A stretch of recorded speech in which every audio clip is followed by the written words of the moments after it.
જેતપુર તાલુકામાં છેલ્લા 8 દિવસથી સતત કમોસમી વરસાદ પડી રહ્યો છે, જેના કારણે ખેડૂતના કપાસ, મગફળી અને સોયાબીન જેવા પાકોને નુકસાન થયું છે। ત્યારે આ પંથકના ખેડૂતોએ મોટી સંખ્યામાં એકઠા થઈ મામલતદાર કચેરી સુધી બાઇક રેલી યોજી હતી અને તાત્કાલિક સર્વે કરી સહાય ચૂકવવા મામલતદારને આવેદનપત્ર પાઠવ્યું હતું। આજે તમે રૂપાવતીથી જેતપુર સુધીની એક બાઇક રેલી કાઢી છે, જે મામલતદાર સાહેબને આવેદનપત્ર પણ આપ્યું છે। સમગ્ર વિગત શું છે? સમગ્ર ગુજરાતની અંદર છેલ્લા 7-8 દિવસથી જે કમોસમી વરસાદ વરસી રહ્યો છે, જેના કારણે ખેડૂતોના હાથમાં અને મોઢામાં આવેલો કોરિયો છે તે છીનવાઈ ગયો છે। ખેડૂત પોતાની 5 થી 6 મહિનાની સમગ્ર મહેનત અને તેના પરિવારની એડી ચોટીનું જોર લગાવી અને પોતાનું પેટનું ભરણ પોષણ કરવા માટે ખેતી કરતો હોય અને તે ખેતીની ઉપજ જ્યારે પાકવાની હોય અને એ સમયે કુદરતનો જે પ્રકોપ થયો છે તેના કારણે સમગ્ર ગુજરાતની અંદર અને ખાસ કરીને સૌરાષ્ટ્રના વિસ્તારમાં એક ગંભીર વરસાદ પડ્યો છે અને 7-7 દિવસ સુધી વરસાદ પડવાથી કપાસની અંદર જે કપાસિયા છે તે ઉગી ગયા છે, મગફળી સદંતર નિષ્ફળ વહી ગઈ છે અને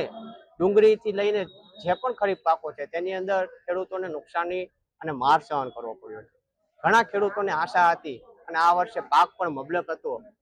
અને તેના છોકરીઓના લગ્નની ચિંતા હોય, ઘર પરિવાર ચલાવવાની ચિંતા હોય, આ બધું જ્યારે ખેડૂત પરિવાર પોતાની જમીનમાંથી કરતો હોય અને ત્યારે કુદરત દ્વારા આ રીતનો પ્રકોપ થાય ત્યારે અમે ખેડૂતો સરકાર પાસે જ અપેક્ષા રાખીએ અને જે અપેક્ષાની સાથે એ અપેક્ષા લઈ અને સરકાર પાસે આવેદનપત્ર દેવા આવ્યા છીએ કે સરકારને જે અમારી રજૂઆત છે, આ રજૂઆત માત્ર અમારા આટલા ખેડૂતોની નથી પરંતુ સમગ્ર ગુજરાતની છે કે સરકાર આ અંગે ત્વરિત નિર્ણય લે અને જેમ બને તેમ ઝડપથી ખેડૂતોને યોગ્ય ન્યાય અપાવે, જેથી કરી અને ખેડૂતો પોતાનું ભરણ પોષણ કરી શકે અને આગળનું જે વાવેતર જે રવિ પાકનું કરવાનું છે એ વાવેતર માટે ખેડૂતો પાસે રૂપિયા ન હોય તો જો સરકાર ઝડપથી સહાય ચૂકવે તો આ ખેડૂત પુત્રો તેના ખેતરની અંદર વાવેતર કરે અને બીજો પાક એ આશા સાથે લે કે તેની અંદરથી તેનું ગુજરાન ચાલે।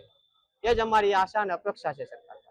રવિભાઈ વાળા, રવિભાઈ, આજે ખેડૂત હિત સમિતિ દ્વારા છે તે એક રેલી રૂપાવતીથી લઈને મામલતદાર સુધી આવેદનપત્ર પણ આપવામાં આવ્યું હતું। સમગ્ર વિગત શું છે?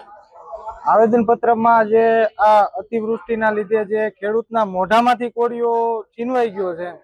અને કમોસમી વરસાદના કારણે જે આખા વર્ષ ખેડૂત મહેનત કરતો હોય, પરસેવાની મહેનતથી જે એનું ઘર હાલતું હોય, આખા વર્ષની આખી મહેનત એક માવઠાના હિસાબે, અતિવૃષ્ટિના હિસાબે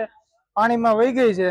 એની માટે અમે સરકાર પાસે એવી માંગ કરીએ છીએ કે તમામ ખેડૂતોને 100% વળતર મળે